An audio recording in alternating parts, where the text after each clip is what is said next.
ਜੋ ਧੰਨ ਗੁਰੂ ਗ੍ਰੰਥ ਸਾਹਿਬ ਪਾਤਸ਼ਾਹ ਜੀ ਦੀ ਗੁਰਬਾਣੀ ਦੀਆਂ ਲੜੀਵਾਰ ਵਿਚਾਰਾਂ ਰੋਜ਼ਾਨਾ ਆਪ ਸੰਗਤਾਂ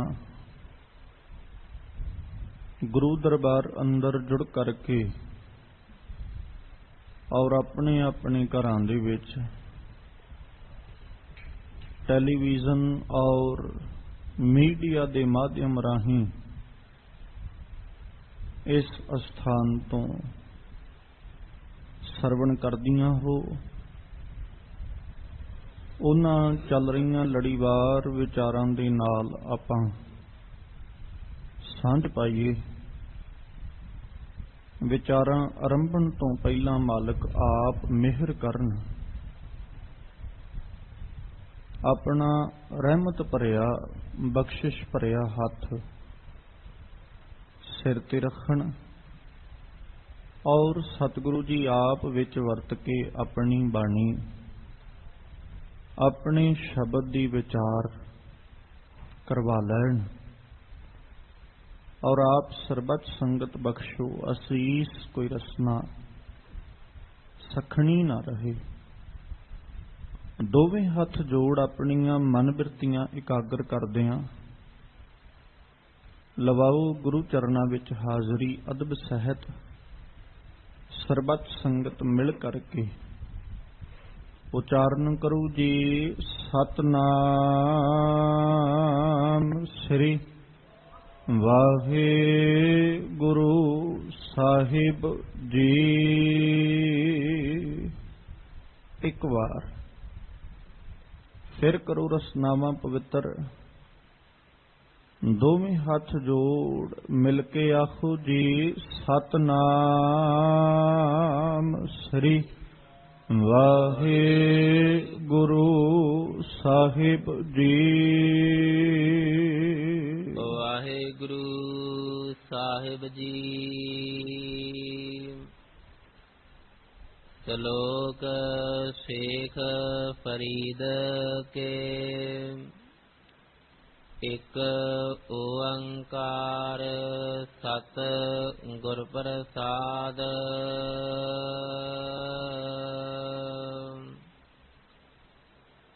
ਕਾਗਾ ਕਰੰਗ ਟੰਡੋਲਿਆ ਸਗਲਾ ਖਾਇਆ ਮਾਸ।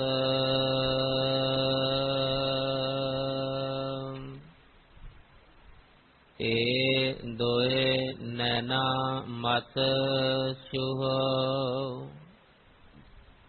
ਫਿਰ ਦੇਖਣ ਕੀ ਆਸ।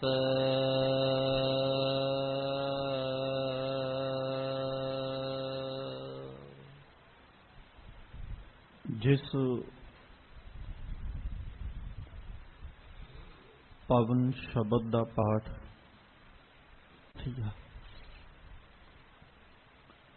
ਅਜੇ ਵੀ ਉਹਦੇ ਵਿੱਚ ਵਿਕਾਰਾਂ ਰੂਪੀ ਕਾਂ ਬੈਠੇ ਨੇ ਤੇ ਉਹਨੂੰ ਚੂੰਡ ਰਹੇ ਨੇ। ਅਜੇ ਵੀ ਬੋਟੀਆਂ ਤੋੜ ਰਹੇ। ਜਿੱਥੇ ਵੀ ਕਿਤੇ ਉਹਨਾਂ ਨੂੰ ਮਾਸ ਨਜ਼ਰ ਆ ਰਿਹਾ, ਗੋਸ਼ਤ ਨਜ਼ਰ ਆ ਰਿਹਾ, ਉਹ ਖਾ ਰਹੇ ਨੇ, ਅਜੇ ਵੀ ਖਾ ਰਹੇ। ਮਤਲਬ ਇਉਂ ਕਹਿ ਲਈਏ ਵੀ ਉਹ ਜਿਹੜੇ ਵਿਕਾਰਾਂ ਰੂਪੀ ਕਾਂ ਨੇ ਨਾ, ਉਹਨਾਂ ਨੂੰ ਅਜੇ ਸਰੀਰਕ ਇੰਦਰੀਆਂ ਵਿੱਚ ਜਿੱਥੇ ਬਲ ਨਜ਼ਰ ਆ ਰਿਹਾ ਉੱਥੇ ਅਜੇ ਵੀ ਉਹ ਜਾ ਰਹੇ ਨੇ। ਅਜੇ ਵੀ ਉਹ ਆਪਣਾ ਜ਼ੋਰ ਆਪਣੀ ਤਾਕਤ ਅਜ਼ਮਾ ਰਹੇ ਵੀ ਇੱਥੇ ਅਜੇ ਇਸ ਸਰੀਰਕ ਇੰਦਰੀ ਵਿੱਚ ਬਲ ਹੈ, ਅਜੇ ਕੰਨਾਂ ਵਿੱਚ ਬਲ ਹੈ, ਅਜੇ ਜ਼ੁਬਾਨ ਵਿੱਚ ਤਾਕਤ ਹੈ, ਅਜੇ ਹੱਥ ਪੈਰ ਥੋੜੇ ਬਹੁਤੇ ਚੱਲਦੇ ਨੇ। ਤੇ ਉਹ ਵਿਕਾਰ ਰੂਪੀ ਕਾਂ ਜਿਹੜੇ ਹੁਣ ਉੱਥੇ ਅਜੇ ਵੀ ਜਾ ਰਹੇ।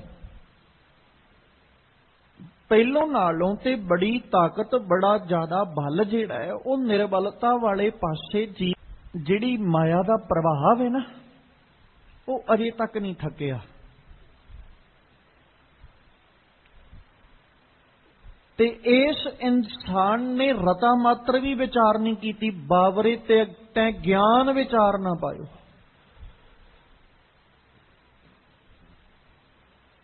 ਅੱਖਾਂ ਥੱਕੀਆਂ, ਕੰਨ ਥੱਕੇ, ਜ਼ੁਬਾਨ ਥੱਕ ਗਈ, तेरा सरीरक बल सारे दा सारा थक गया, थकण तो भाव मुक जाण, पर तू अजे तक जिहड़ी ਉਹ माया सी ਉਹ अजे तक नहीं, माया ਦਾ प्रभाव अजे तक नहीं थकिया, मतलब माया ਦਾ प्रभाव तेरे जीवन चों अजे तक नहीं मुक्या,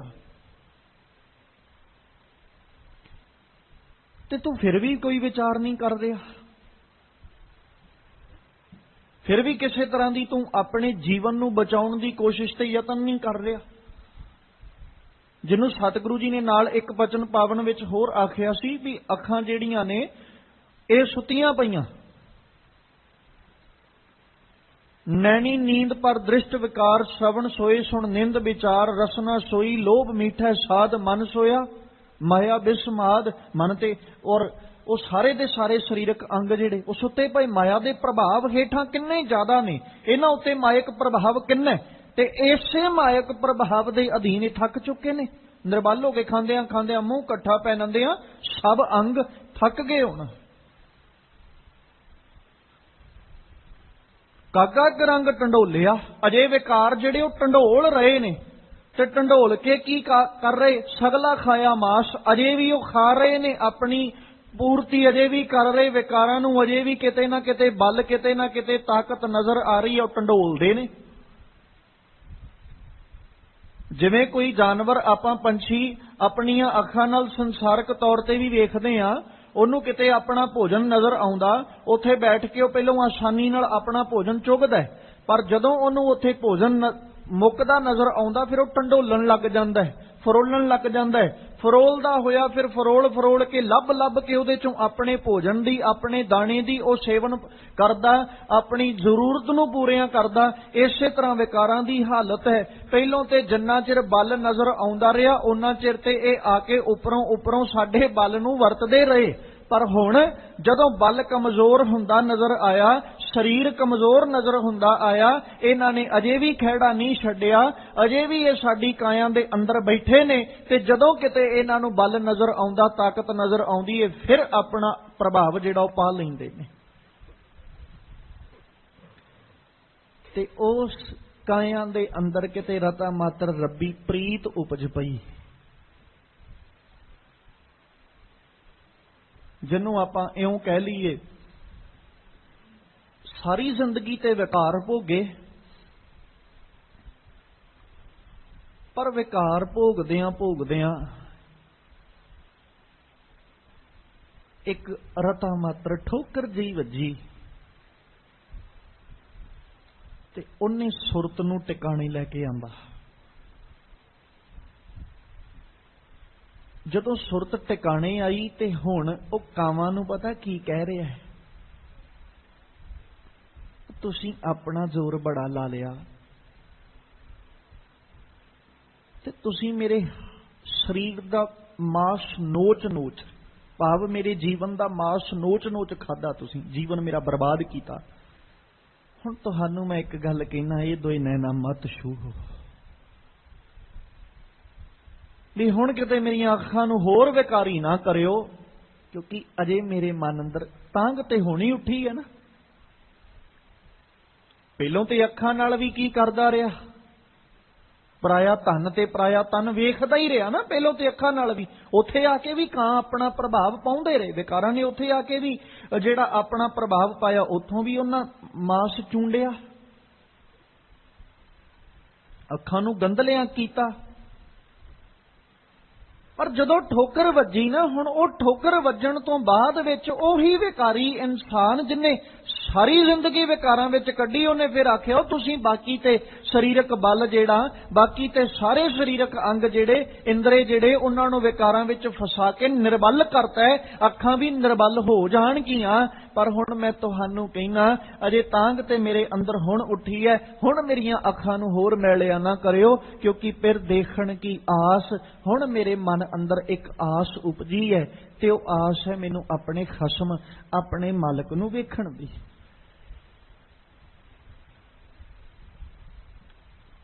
ਪਹਿਲੋਂ ਤੇ ਸਾਰਾ ਜੀਵਨ ਲੰਘ ਹੀ ਗਿਆ ਨਾ, ਪਤਾ ਹੀ ਨਹੀਂ ਕਿੰਨੇ ਕੁ ਜਨਮ ਲੰਘੇ। ਇਸੇ ਕਰਕੇ ਤੇ ਬਾਬਾ ਫਰੀਦ ਜੀ ਨੇ, ਸਤਿਗੁਰੂ ਜੀ ਨੇ, ਭਗਤ ਰਵਿਦਾਸ ਜੀ ਨੇ ਬਾਣੀ ਚ ਆਖਿਆ ਸੀ, ਬਹੁਤ ਜਨਮ ਵਿਛਰੇ ਥੇ ਮਾਧੋ, ਇਹ ਜਨਮ ਤੁਮਹਾਰੇ ਲੇਖੇ। ਉਹ ਸਾਰੇ ਜੀਵਨ ਵਿਕਾਰਾਂ ਵਿੱਚ ਹੀ ਲੰਘੇ ਨੇ ਨਾ। ਤੇ ਕਿੱਡੇ ਪਿਆਰ ਦੇ ਨਾਲ ਸਤਿਗੁਰੂ ਜੀ ਨੇ ਬਾਣੀ 'ਚ ਸਮਝਾਉਂਦੇ ਆਖਿਆ ਸੀ, ਮਲਕ ਪਾਤਸ਼ਾਹ ਜੀ ਕਹਿੰਦੇ, ਜੋਬਨ ਜਾਂਦੇ ਨਾ ਡਰਾਂ, ਜੇ ਸ਼ਾਹ ਪ੍ਰੀਤ ਨਾ ਜਾਏ ਫਰੀਦਾ, ਕਿਤੇ ਜੋਬਨ ਪ੍ਰੀਤ ਬਿਨ ਸੁੱਕ ਗਏ ਕੁਮਲਾਏ, ਪ੍ਰੀਤ ਤੋਂ ਬਿਨਾਂ ਵਿਕਾਰਾਂ 'ਚ ਕਿੰਨੇ ਜਨਮ ਲੰਘੇ।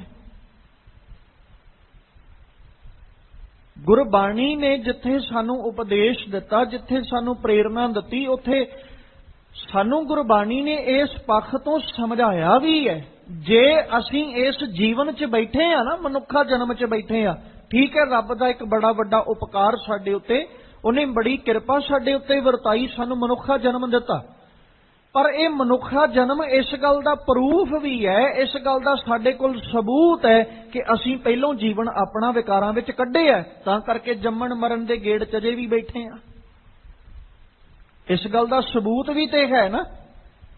ਜੇ ਕਿਤੇ ਅਸੀਂ ਜੀਵਨ ਆਪਣਾ ਵਿਕਾਰਾਂ ਵਿੱਚ ਨਾ ਕੱਢਿਆ ਹੁੰਦਾ, ਵਿਕਾਰਾਂ ਤੋਂ ਮੁਕਤ ਹੋ ਗਏ ਹੁੰਦੇ, ਤੇ ਸੁਭਾਵਿਕ ਜਿਹੀ ਬਾਤ ਹੈ ਸਾਡਾ ਜੰਮਣਾ ਤੇ ਮਰਨਾ ਵੀ ਕੱਟਿਆ ਜਾਣਾ ਸੀ, ਨਾ ਜੰਮਣਾ ਪੈਣਾ ਸੀ ਤੇ ਨਾ ਮਰਨਾ ਪੈਣਾ ਸੀ। ਪਰ ਅੱਜ ਅਸੀਂ ਜਨਮ ਲਿਆ ਹੈ, ਅੱਜ ਅਸੀਂ ਮਨੁੱਖਾ ਜੀਵਨ ਵਿੱਚ ਆਏ ਆ, ਤੇ ਇਹ ਮਨੁੱਖਾ ਜਨਮ ਸਾਡੇ ਕੋਲ ਇਸ ਗੱਲ ਦਾ ਸਬੂਤ ਵੀ ਹੈ ਕਿ ਭਲਿਆ ਤੂੰ ਆਪਣਾ ਪਹਿਲਾ ਜੀਵਨ ਵਿਕਾਰਾਂ ਵਿੱਚ ਕੱਢਿਆ ਹੈ, ਤੇ ਉਹਨਾਂ ਵਿਕਾਰਾਂ ਕਰਕੇ ਅੱਜ ਤੂੰ ਇਸ ਫਿਰ ਮਨੁੱਖਾ ਜਾਮੇ 'ਚ ਆਏ। ਜੇ ਕਿਤੇ ਵਿਕਾਰਾਂ ਵਿੱਚ ਜੀਵਨ ਨਾ ਕੱਢਿਆ ਹੁੰਦਾ, ਤੂੰ ਵੀ ਮੁਕਤ ਹੋ ਜਾਂਦਾ, ਨਾ ਜੰਮਣਾ ਪੈਂਦਾ ਨਾ ਮਰਨਾ ਪੈਂਦਾ। ਤੇ ਬਾਬਾ ਫਰੀਦ ਜੀ ਨੇ ਇਸੇ ਬਾਤ ਨੂੰ ਤੇ ਅੱਜ ਪ੍ਰਗਟਾਇਆ, ਕਹਿੰਦੇ ਤੂੰ ਆਪਣੇ ਜੀਵਨ ਵੱਲ ਕਿਤੇ ਆਪਣੀ ਕਾਇਆ ਦੇ ਵੱਲ ਝਾਤ ਮਾਰ ਕੇ ਤਾਂ ਵੇਖ, ਕਾਇਆ ਵੱਲ ਵੇਖਦਾ ਹੋਇਆ ਤੂੰ ਇਸ ਵਿਚਾਰ ਨੂੰ ਸਮਝਣ ਦੀ ਕੋਸ਼ਿਸ਼ ਤੇ ਕਰ ਵੀ ਤੂੰ ਕਿਸ ਹਾਲਾਤ ਤੇ ਕਿੰਨਾ ਥਾਵਾਂ ਦੇ ਉੱਤੇ ਤੇ ਕਿਸ ਅਵਸਥਾ ਤੇ ਖੜੋਤਾ ਹੈ। ਉਹ ਮਨੁੱਖਾ ਸਾਰੀ ਜ਼ਿੰਦਗੀ ਵਿਕਾਰ ਭੋਗਦਾ ਰਿਹਾ, ਤੇਰੇ ਸਰੀਰਕ ਬਲ ਦਾ ਕੀ ਹਾਲਾਤ, ਤੇਰੇ ਸਰੀਰ ਦੇ ਕੀ ਹਾਲਾਤ ਬਣ ਗਏ। ਵੇਖ ਤੇਰੀਆਂ ਲੱਤਾਂ, ਤੇਰੇ ਹੱਥ, ਤੇਰੇ ਕੰਨ, ਤੇਰੀ ਜ਼ੁਬਾਨ ਤੈਨੂੰ ਜਵਾਬ ਦੇ ਗਏ ਵੀ ਸਾਡੇ ਕੋਲ ਹੋਰ ਤਾਕਤ ਨਹੀਂ, ਸਾਡੇ ਕੋਲ ਹੋਰ ਬਲ ਨਹੀਂ, ਪਰ ਵਿਕਾਰ ਅਜੇ ਵੀ ਨਹੀਂ ਹਟੇ।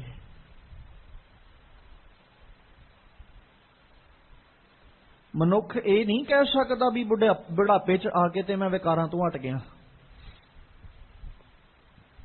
ਜੇ ਵਿਕਾਰਾਂ ਤੋਂ ਹਟ ਜਾਂਦਾ ਤੇ ਰੱਬੀ ਰੂਪ ਬਣ ਜਾਂਦਾ, ਵਿਕਾਰਾਂ ਤੋਂ ਹਟ ਜਾਂਦਾ ਤੇ ਰੱਬ ਦਾ ਸਵਰੂਪ ਬਣ ਜਾਣਾ ਸੀ, ਰੱਬ ਨਾਲ ਇਕਮਿਕਤਾ ਹੋ ਜਾਣੀ ਸੀ, ਰੱਬ ਨਾਲ ਮੇਲ ਹੋ ਜਾਣਾ ਸੀ।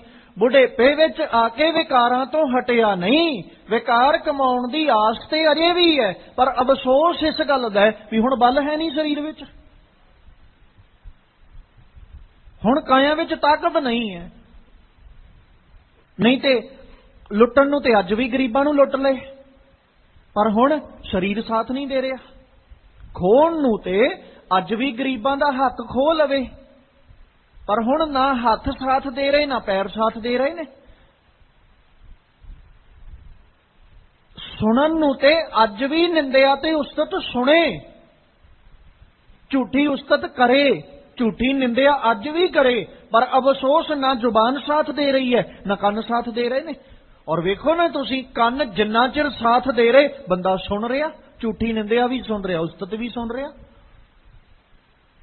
ਔਰ ਇਸ ਗੱਲ ਨੂੰ ਜੇ ਆਪਾਂ ਆਪਣੇ ਜੀਵਨ ਵਿੱਚ ਪਰਖ ਕੇ ਵੇਖਣਾ ਹੋਵੇ ਨਾ, ਤੇ ਇੱਕ ਬਜ਼ੁਰਗ ਹੈ ਜਿਹਨੂੰ ਕੰਨਾਂ ਕਰਕੇ ਸੁਣਨਾ ਉੱਚਾ ਸ਼ੁਰੂ ਹੋ ਗਿਆ, ਉਹਨੂੰ ਉੱਚਾ ਸੁਣਨ ਲੱਗ ਗਿਆ।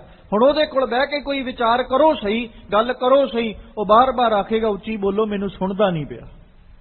ਕਿਉਂ? ਅਜੇ ਲਾਲਸਾ ਹੈ, ਉਹ ਤੇ ਕਾਇਆ ਨਹੀਂ ਸਾਥ ਦੇ ਰਹੀ, ਉਹ ਤੇ ਸਰੀਰ ਨਹੀਂ ਸਾਥ ਦੇ ਰਿਹਾ। ਅੱਖਾਂ ਤੇ ਅੱਜ ਵੀ ਪਰਾਇਆ ਤਨ ਵੇਖਣ ਨੂੰ ਤਿਆਰ ਨੇ, ਪਰ ਅੱਖਾਂ ਦੀ ਰੌਸ਼ਨੀ ਘਟ ਗਈ।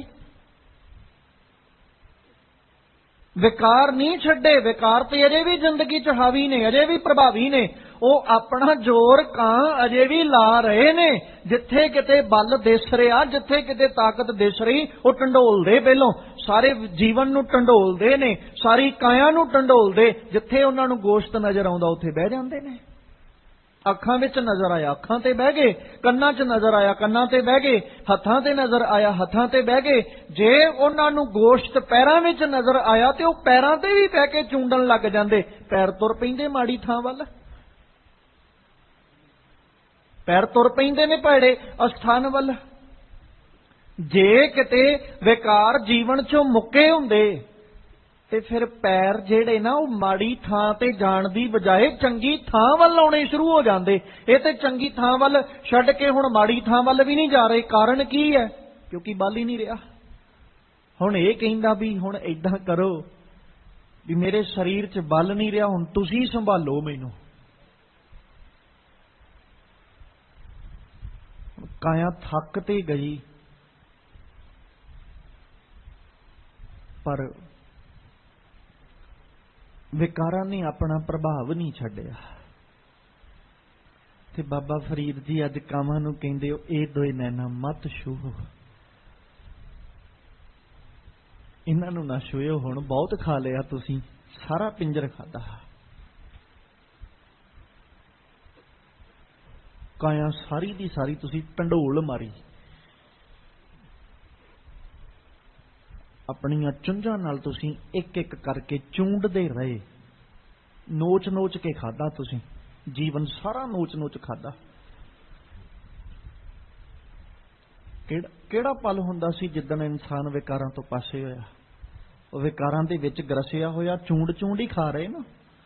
ਕਦੇ ਇੱਕ ਕਾਂ ਆਪਣਾ ਪੇਟ ਭਰ ਕੇ ਉੱਠਦਾ ਸੀ, ਉੱਡਦਾ ਸੀ, ਦੂਜਾ ਆ ਕੇ ਬਹਿ ਜਾਂਦਾ ਸੀ। ਉਹ ਦੂਜੇ ਨੇ ਪੇਟ ਭਰਨਾ, ਫਿਰ ਤੀਜੇ ਨੇ ਆ ਜਾਣਾ, ਤੀਜੇ ਨੇ ਪੇਟ ਭਰਨਾ, ਚੌਥੇ ਨੇ ਆ ਜਾਣਾ, ਚੌਥੇ ਦਾ ਪੇਟ ਭਰਨਾ, ਪੰਜਵਾਂ ਫਿਰ ਤਿਆਰ ਹੈ। 5 ਪੇਟ ਭਰ ਕੇ ਜਾਂਦੇ ਸਨ, ਅਗਾਂਹ ਉਹਨਾਂ ਤੋਂ ਪਤਾ ਨਹੀਂ ਹੋਰ ਕਿੰਨੇ ਆ ਜਾਂਦੇ। ਪਰਤ ਕੇ ਫੇਰ ਪਹਿਲੇ ਤੇ ਹੀ ਆ ਕੇ ਖੜ ਜਾਂਦਾ ਸੀ, ਉਹ ਫੇਰ ਆ ਕੇ ਬਹਿ ਜਾਂਦਾ ਸੀ। ਜੇ ਆਪਾਂ 24 ਘੰਟਿਆਂ ਦੀ ਗੱਲ ਕਰਾਂਗੇ ਨਾ ਇੱਕ ਦਿਨ ਦੀ, ਤੇ 24 ਘੰਟਿਆਂ ਦੇ ਵਿੱਚੋਂ ਨਹੀਂ ਜ਼ਿਆਦਾ ਨਾ ਤੇ 23 ਘੰਟੇ ਇਨਸਾਨ ਦਾ ਜੀਵਨ ਕਾਂ ਹੀ ਚੂੰਡਦੇ ਰਹੇ। ਉਹ ਇੱਕ ਘੰਟਾ ਜਿਹੜਾ ਕਹਿ ਸਕਦੇ ਆ ਵੀ ਸੁੱਤੇ ਪਿਆ ਕਿਤੇ ਮਨ ਮਾੜਾ ਮੋਟਾ ਸ਼ਾਂਤ ਹੋ ਜਾਂਦਾ ਸੀ ਤੇ ਕਾਂ ਉੱਡ ਜਾਂਦੇ ਸੀ, ਪਰ ਨਹੀਂ ਤੇ 23 ਘੰਟੇ ਤੇ ਮਨੁੱਖਾ ਤੇਰਾ ਜੀਵਨ ਚੂੰਡ ਚੂੰਡ ਕੇ ਹੀ ਖਾਂਦੇ ਰਹੇ ਹੋ। ਉਹਨਾਂ ਨੇ ਬਖਸ਼ਿਆ ਨਹੀਂ ਹੈ ਕਿਸੇ ਅੰਗ ਨੂੰ, ਕਿਸੇ ਅੰਗ ਨੂੰ ਨਹੀਂ ਛੱਡਿਆ ਉਹਨਾਂ ਨੇ ਸਰੀਰ। ਨਾ ਗਿਆਨ ਇੰਦਰੀਆਂ ਨੂੰ ਛੱਡਿਆ, ਨਾ ਕਰਮ ਇੰਦਰੀਆਂ ਨੂੰ ਛੱਡਿਆ, ਕੱਲੇ ਕੱਲੇ ਅੰਗ ਨੂੰ ਨੋਚ ਨੋਚ ਖਾਦਾ। ਤੇ ਬਾਬਾ ਫਰੀਦ ਜੀ ਨੇ ਜਿਹੜਾ ਪੱਖ ਰੱਖਿਆ, ਕਹਿੰਦੇ ਕਾਇਆ ਤੇ ਤੁਸੀਂ ਸਾਰੀ ਢੰਡੋਲ ਮਾਰੀ, ਕਾਗਾ ਕਰੰਗ ਢੰਡੋਲਿਆ, ਸਗਲਾ ਖਾਇਆ ਮਾਸ, ਸਾਰਾ ਖਾ ਲਿਆ ਤੁਸੀਂ। ਪਰ ਹੁਣ ਅੱਖਾਂ ਹੋਰ ਨਾ ਖਾਇਓ। ਖਾਦੀਆਂ ਅੱਖਾਂ ਵੀ ਨੇ, ਇਹ ਨਹੀਂ ਕਹਿ ਸਕਦੇ ਵੀ ਉਹਨਾਂ ਨੇ ਅੱਖਾਂ ਤੇ ਚੁੰਝ ਨਹੀਂ ਸੀ ਮਾਰੀ, ਮਾਰੀ ਤੇ ਉਹਨਾਂ ਅੱਖਾਂ ਤੇ ਵੀ ਚੁੰਝ ਹੈ।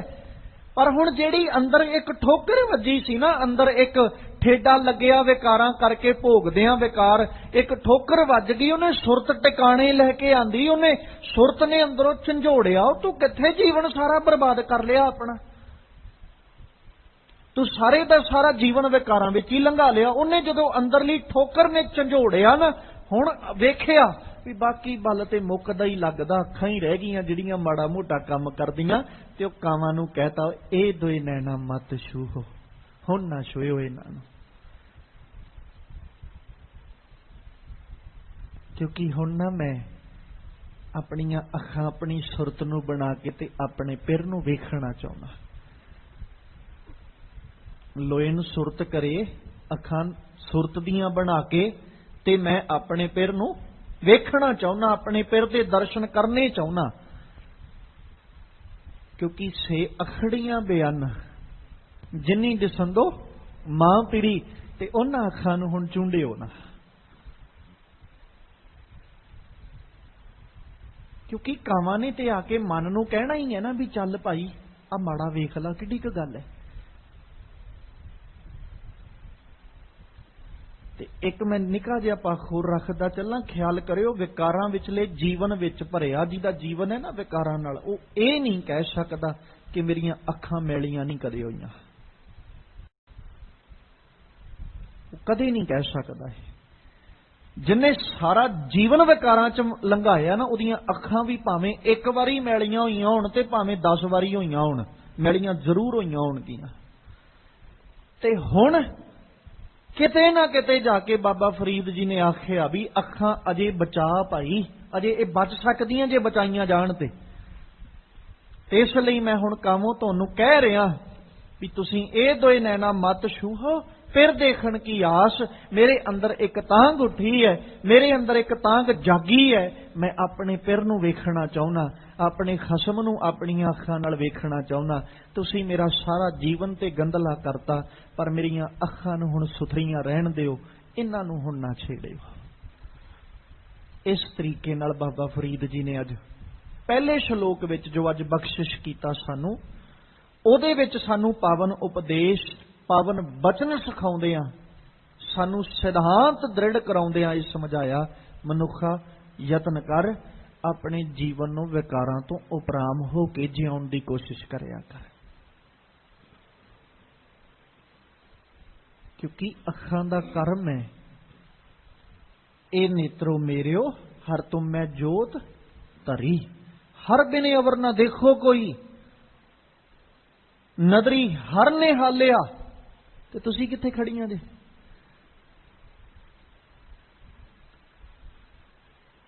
ਇਹ ਵਿਸ਼ਵ ਸੰਸਾਰ ਤੁਮ ਦੇਖਦੇ,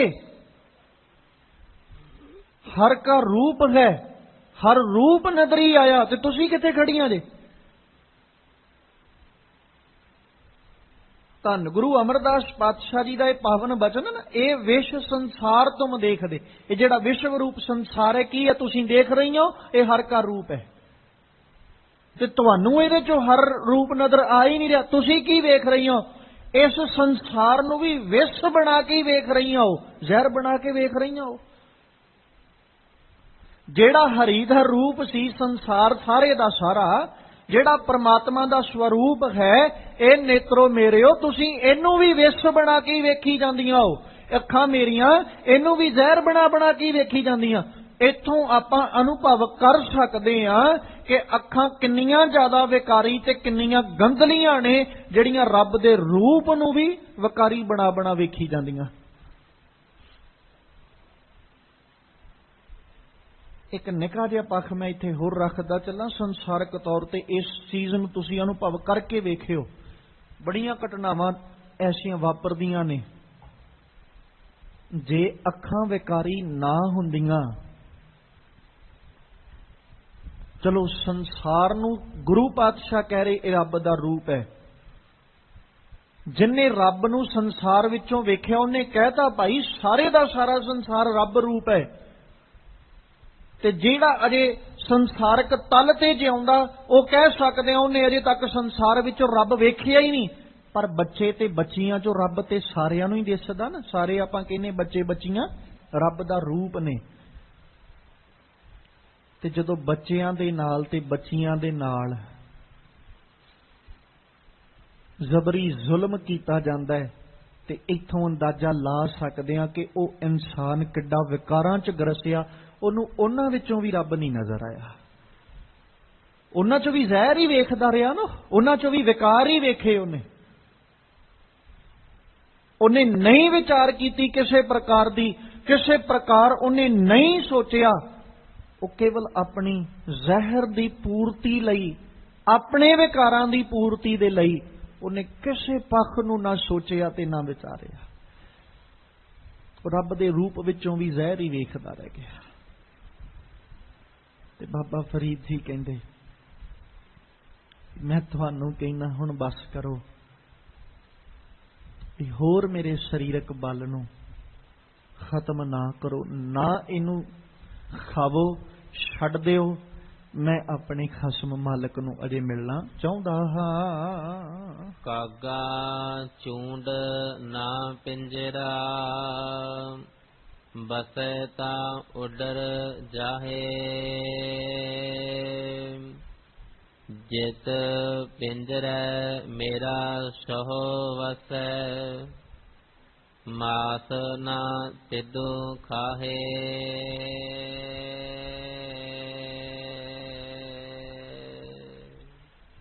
ਕਾਂ ਇੱਕ ਵਾਰੀ ਪੇਟ ਭਰ ਕੇ ਬਹਿ ਗਏ। ਬਾਬਾ ਫਰੀਦ ਜੀ ਨੇ ਕਹਿਤਾ ਵੀ ਅੱਖਾਂ ਨੂੰ ਨਾ ਛੋਇਓ। ਉਹ ਤੋਂ ਬਾਅਦ ਚ ਤਾਂਘ ਹੈ ਹੁਣ ਅੰਦਰ ਖਸਮ ਨੂੰ ਮਿਲਣ ਦੀ, ਇੱਕ ਲਾਲਸਾ। ਤੇ ਉਹਨਾਂ ਨੂੰ ਆਖਿਆ, ਕਹਿੰਦੇ ਕਾਗਾ ਚੂੰਡ ਨਾ ਪਿੰਜਰਾ, ਹੁਣ ਪਿੰਜਰਾ ਨਾ ਚੂਡੋ, ਹੁਣ ਛੱਡ ਦਿਓ। ਜੇ ਤੇ ਅਜੇ ਵੀ ਮੇਰੀ ਕਾਇਆ 'ਚ ਤੁਸੀਂ ਬੈਠੇ ਹੋ, ਕਿਉਂਕਿ ਅਜੇ ਚੂੰਡ ਨਹੀਂ ਰਹੇ, ਇੱਕ ਵਾਰੀ ਪੇਟ ਭਰ ਕੇ ਉਹ ਸਬਰ ਕਰਕੇ ਬਹਿ ਗਏ, ਤੇ ਅੰਦਰ ਤਾਂਘ ਹੋਰ ਵੱਧਦੀ ਗਈ, ਅੰਦਰ ਲਾਲਸਾ ਰੱਬ ਨੂੰ ਖਸਮ ਨੂੰ ਮਿਲਣ ਦੀ ਹੋਰ ਵੱਧਦੀ ਗਈ। ਉਹ ਜਦੋਂ ਸਬਰ ਕਰਕੇ ਬੈਠੇ ਹੋਏ ਕਾਂ ਨਾ, ਬਾਬਾ ਫਰੀਦ ਜੀ ਨੇ ਫਿਰ ਆਖਿਆ, ਕਹਿੰਦੇ ਕਾਗਾ ਚੂੰਡ ਨਾ ਪਿੰਜਰਾ, ਬਸ ਹੈ ਤਾਂ ਉੱਡ ਜਾਓ। ਜੇ ਅਜੇ ਬੈਠਾ ਨਾ ਤੇ ਮੈਂ ਤੈਨੂੰ ਇਉਂ ਕਹਿਣਾ ਵੀ ਉੱਡ ਜਾ, ਹੁਣ ਨਹੀਂ, ਹੁਣ ਹੋਰ ਪਿੰਜਰਾ ਨਾ ਚੂੰਡੀ। ਜੇ ਕਿਤੇ ਅਜੇ ਵੀ ਮੇਰੀ ਕਾਇਆ 'ਚ ਬੈਠੇ ਹੋ ਨਾ ਤੁਸੀਂ ਵਿਕਾਰਾਂ ਨੂੰ, ਵੀ ਜੇ ਤੁਸੀਂ ਅਜੇ ਵੀ ਮੇਰੇ ਸਰੀਰ ਵਿੱਚ ਹੋ, ਮੈਨੂੰ ਚੂੰਡਣ ਵਾਸਤੇ ਬੈਠੇ ਹੋ, ਤੇ ਮੈਂ ਤੁਹਾਨੂੰ ਇਹ ਕਹਿਣਾ ਵੀ ਹੁਣ ਉੱਡ ਜਾਓ, ਹੁਣ ਹੋਰ ਨਾ ਚੂੰਡਿਓ। ਹੁਣ ਮੈਂ ਹੋਰ ਤਕਲੀਫ ਤੇ ਦੁੱਖ ਜਿਹੜਾ ਉਹਨੂੰ ਨਹੀਂ ਸਹਾਰ ਸਕਦਾ, ਮੇਰੇ ਤੋਂ ਹੋਰ ਪੀੜਾ ਜਰੀ ਕੋਈ ਨਹੀਂ ਜਾਣੀ, ਮੈਂ ਹੋਰ ਵਿਕਾਰਾਂ ਨੂੰ ਭੋਗਣਾ ਕੋਈ ਨਹੀਂ ਚਾਹੁੰਦਾ। ਮੈਂ ਆਪਣੇ ਖਸਮ ਨੂੰ ਮਿਲਣਾ ਚਾਹੁੰਦਾ, ਆਪਣੇ ਮਾਲਕ ਦਾ ਮਿਲਾਪ ਚਾਹੁੰਦਾ, ਆਪਣੇ ਖਸਮ ਦਾ ਮੇਲ ਚਾਹੁੰਦਾ। ਜੇ ਕਿਤੇ ਵੱਸਦੇ ਹੋ ਤਾਂ ਉੱਡ ਜਾਹੇ, ਉੱਡ ਜਾਓ, ਕਿਉਂਕਿ ਜਿਤ ਪਿੰਜਰੇ ਮੇਰਾ ਸ਼ਾਹ ਵਸੈ। ਆ ਪਿੰਜਰੇ 'ਚ ਮੇਰਾ ਸ਼ਾਹ ਵੀ ਵਸਦਾ ਹੈ, ਮੇਰਾ ਮਾਲਕ ਵਸਦਾ ਹੈ, ਮੇਰਾ ਪਤੀ ਵਸਦਾ ਹੈ। ਮਾਸ ਨਾ ਤੇ ਦੁਖਾ ਹੈ, ਹੁਣ ਨਾ ਖਾਓ। ਜਿਹਨੂੰ ਸਤਿਗੁਰੂ ਜੀ ਨੇ ਬਾਣੀ ਚ ਆਖਿਆ ਸੀ, ਨਸ ਵੰਜੋ ਕਿਲ ਵਿਖੋ, ਕਰਤਾ ਘਰ ਆਇਆ। ਉਹ ਇਸ ਘਰ ਦਾ ਮਾਲਕ ਜਿਹੜਾ ਨਾ, ਉਹ ਆ ਗਿਆ ਹੁਣ ਘਰ 'ਚ, ਤੇ ਹੁਣ ਮੈਂ ਤੁਹਾਨੂੰ ਕਹਿਣਾ ਵੀ ਇੱਥੋਂ ਦੌੜ ਜਾਓ। ਇੱਥੇ ਰਹਿਣ ਦਾ ਹੁਣ ਤੁਹਾਡਾ ਕੋਈ ਲਾਭ ਨਹੀਂ, ਤੇ ਨਾ ਹੀ ਤੁਹਾਨੂੰ ਇੱਥੇ ਕਿਸੇ ਨੇ ਰਹਿਣ ਦੇਣਾ। ਹੁਣ ਤੁਹਾਡੇ ਲਈ ਕੋਈ ਟਿਕਾਣਾ ਨਹੀਂ। ਗਾਵੋ ਗਾਵੋਰੀ ਦੁਲਹਨੀ ਮੰਗਲ ਚਾਰ, ਮੇਰੇ ਗ੍ਰਹਿ ਆਏ ਰਾਜਾ ਰਾਮ ਪਧਾਰ। ਆ ਮੇਰੇ ਘਰ ਦੇ ਅੰਦਰ ਮੇਰਾ ਰਾਜਾ, ਮੇਰਾ ਪਧਾਰ ਆ ਗਿਆ, ਮੇਰਾ ਭਰਤਾ ਆ ਗਿਆ, ਮੇਰੀ ਪਰਵਰਿਸ਼, ਮੈਨੂੰ ਪਾਲਣ ਵਾਲਾ ਆ ਗਿਆ। ਤੇ ਹੁਣ ਕਾਗਾ ਚੂੰਡ ਨਾ ਪਿੰਜਰਾ, ਹੁਣ ਹੋਰ ਨਾ ਚੂੰਡੋ।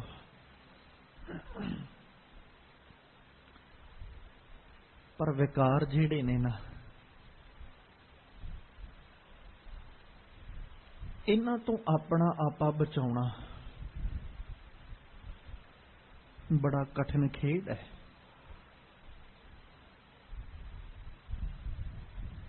ਕਿਉਂਕਿ ਕਿਸੇ ਨਾ ਕਿਸੇ ਰੂਪ ਵਿੱਚ ਆ ਕੇ ਇਹਨਾਂ ਨੇ ਆਪਣਾ ਪ੍ਰਭਾਵ ਪਾ ਹੀ ਲੈਣਾ, ਤੇ ਇਹ ਜੀਵ ਦੇ ਜੀਵਨ ਉੱਤੇ ਹਾਵੀ ਹੋ ਹੀ ਜਾਂਦੇ ਨੇ, ਚਾਹੇ ਕਿਸੇ ਰੂਪ ਚ ਆ ਜਾਣ। ਹੋ ਸਕਦਾ ਹੈ ਕਾਮ ਔਰ ਕ੍ਰੋਧ ਤੇ ਜੀਵ ਆਪਣਾ ਵਾਸ਼ਾ ਪਾ ਲਏ, ਲੋਭ ਆ ਕੇ ਪ੍ਰਭਾਵੀ ਹੋ ਗਿਆ, ਜੀਵਨ ਤੇ ਉਹਨੇ ਵੀ ਨਹੀਂ ਛੱਡਣਾ। ਕਾਂ ਦਾ ਕੰਮ ਤੇ ਗੋਸ਼ਤ ਖਾਣਾ ਹੀ ਹੈ ਨਾ, ਤੇ ਉਹਦੇ ਸਾਹਮਣੇ ਜੋ ਮਰਜ਼ੀ ਪਿਆ ਹੋਵੇ, ਉਹਨੇ ਗੰਦਗੀ ਖਾਣੀ ਹੈ, ਉਹਨੇ ਖਾਧੀ ਜਾਣੀ ਹੈ ਜਿਹੜੀ ਮਰਜ਼ੀ ਪਈ ਹੋਵੇ। ਤੇ ਜੇ ਲੋਭ ਰੂਪੀ ਕਾਂ ਆ ਕੇ ਬਹਿ ਜਾਏਗਾ, ਤੇ ਕੰਮ ਤੇ ਉਹਦਾ ਵੀ ਉਹੀ ਹੈ ਨਾ। ਵਿਕਾਰਾਂ ਦਾ ਕੰਮ ਕੀ ਹੈ? ਸਿਰਫ ਇਨਸਾਨ ਦੇ ਜੀਵਨ ਨੂੰ ਖਤਮ ਕਰਨਾ, ਜੀਵਨ ਨੂੰ ਬਰਬਾਦ ਕਰਨਾ। ਤੇ ਜੇ ਲੋਭ ਦਾ ਕਾਂ ਆ ਕੇ ਬੈਠੇਗਾ, ਉਹਨੇ ਕਿਹੜਾ ਜੀਵਨ ਆਬਾਦ ਕਰਨਾ, ਉਹ ਵੀ ਤੇ ਜੀਵਨ ਬਰਬਾਦ ਹੀ ਕਰੇਗਾ ਨਾ।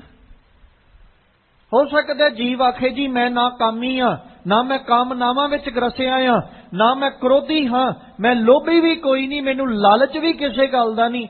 ਹੋ ਸਕਦਾ ਮੋਹ ਵਿੱਚ ਆ ਕੇ ਫਿਰ ਗਰਸਿਆ ਜਾਏ। ਤੇ ਜਿਹੜਾ ਮੋਹ ਵਿੱਚ ਆ ਕੇ ਫਸ ਗਿਆ, ਹੁਣ ਮੋਹ ਦੇ ਕਾਂ ਨੇ ਵੀ ਤੇ ਜੀਵਨ ਬਰਬਾਦ ਹੀ ਕਰਨਾ ਨਾ, ਉਹ ਕਿਹੜਾ ਆਬਾਦ ਕਰੇਗਾ। ਇਹਨਾਂ ਸਾਰਿਆਂ ਤੇ ਕਾਬੂ ਪਾ ਲਿਆ, ਤੇ ਜਿਹੜਾ ਸਾਰਿਆਂ ਦਾ ਸਰਦਾਰ ਸੀ, ਕਾਵਾਂ ਸਾਰਿਆਂ ਦਾ ਜਿਹੜਾ ਆਗੂ ਸੀ, ਹੰਕਾਰ, ਉਹ ਤੇ ਨਹੀਂ ਛੱਡਦਾ। ਉਹ ਤੇ ਆਉਂਦਾ ਹੀ ਉਦੋਂ ਹੈ ਜਦੋਂ ਸਾਰੇ ਥੱਕ ਜਾਂਦੇ ਨੇ। ਜਦੋਂ ਇਨਸਾਨ ਨੇ ਕਾਮ ਰੂਪੀ ਕਾਂ ਨੂੰ ਮਾਰ ਲਿਆ, ਇਨਸਾਨ ਨੇ ਕ੍ਰੋਧ ਰੂਪੀ ਕਾਂ ਵੀ ਮਾਰ ਲਿਆ, ਲੋਭ ਤੇ ਮੋਹ ਰੂਪੀ ਕਾਂ ਵੀ ਮਾਰ ਲਿਆ, ਹੰਕਾਰ ਦਾ ਕਾਂ ਤੇ ਆਇਆ ਹੀ ਉਦੋਂ ਹੈ। ਵੇਖਿਆ, ਮੈਂ ਆਪਣੇ ਕਾਮ ਤੇ ਵੀ ਕਾਬੂ ਪਾ ਲਿਆ। ਮੇਰੇ ਵਰਗਾ ਹੈ ਕੋਈ ਜਿਹਨੇ ਆਪਣੇ ਕ੍ਰੋਧ ਤੇ ਕਾਬੂ ਪਾਇਆ ਹੋਵੇ? ਮੇਰੇ ਵਰਗਾ ਕੋਈ ਨਹੀਂ, ਮੈਂ ਤੇ ਆਪਣੇ ਪਰਿਵਾਰਕ ਮੋਹ ਨੂੰ ਵੀ ਛੱਡਤਾ। ਮੇਰੇ ਵਰਗਾ ਕੋਈ ਨਹੀਂ, ਮੈਂ ਲਾਲਚ ਕੀਤਾ ਹੀ ਕਦੇ ਨਹੀਂ। ਆ ਕੀ ਹੈ? ਅੰਦਰ ਹੰਕਾਰ ਦਾ ਕਾਂ ਚੂੰਡ ਰਿਹਾ ਹੁਣ। ਤੇ ਹੰਕਾਰ ਦਾ ਕਾਂ ਆਉਂਦਾ ਹੀ ਉਦੋਂ ਹੈ ਜਦੋਂ ਇਨਸਾਨ ਕੋਈ ਚੰਗਾ ਕੰਮ ਕਰਨ ਲੱਗ ਜਾਂਦਾ।